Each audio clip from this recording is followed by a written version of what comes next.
தெனாலிராமன் கதைகள். வைத்திய செலவு. ஒரு சமயம் தெனாலிராமனுக்கு உடல் நலம் மோசமாகிவிட்டது. வைத்தியரும் வந்து பார்த்தார். வைத்திய செலவு நிறைய ஆகும் என்று சொல்லிவிட்டு போய்விட்டார். வைத்திய செலவுக்கு தெனாலிராமனிடம் பணம் இல்லை. ஆகையால் அவ்வூரில் வட்டி கொடுக்கும் சேட்டை அணுகினான். அதற்கு சேட்டும் பணத்தை எப்போது திருப்பிக் கொடுப்பாய் என்று கேட்டார். தெனாலிராமனும் உயர்ஜாதி அரேபிய குதிரை வைத்திருந்தான். நல்ல விலை போகும், அதனால் உடல் நலம் தேறியதும் குதிரையை விற்று பணம் தருவதாகச் சொன்னான். அவன் சொன்னதின் பேரில் சேட்டும் நம்பிக்கையோடு பணம் கொடுத்தான்.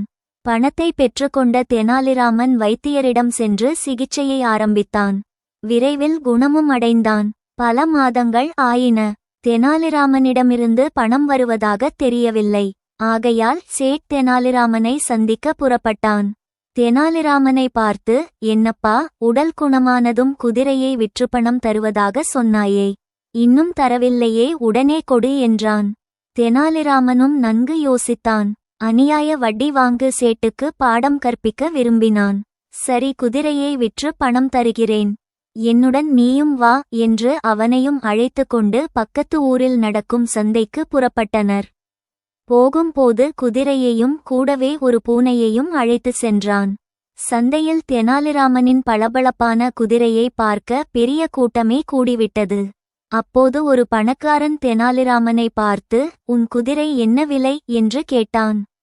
அதற்கு தெனாலிராமனோ, குதிரையின் விலை 1 பவுன்தான். இந்த பூனையின் விலையோ 500 பவுன்.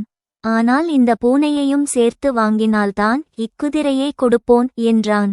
தெனாலிராமனின் பேச்சு அவனுக்கு வினோதமாக இருந்தாலும் குதிரையை வாங்க வேண்டும் என்ற மிகுந்த ஆவலில் 501 பவுன் கொடுத்து குதிரையையும் பூனையையும் வாங்கிச் சென்றான். பின் சேட்டிடம் ஒரு பவுனை மட்டும் கொடுத்தான். ஆனால் ஒரு பவுனை சேட் வாங்க மறுத்துவிட்டான். குதிரை அதிக விலைக்கு போகுமென்று நினைத்து தானே உனக்கு பணம் கொடுத்தேன், நீ இப்படி ஏமாற்றுகிறாயே என்றான். அதற்கு தெனாலிராமன், ஐயா சேட்டே, குதிரையை விற்றுத்தான் உமக்கு பணம் தருகிறேன் என்று சொன்னேன். அதன்படியே குதிரையை 1 பவுனுக்கு விற்று அந்த 1 பவுனையும் உனக்கே கொடுத்துவிட்டேன். நீ வாங்க மாட்டேன் என்கிறாயே, இது என்ன நியாயம் என்றான்.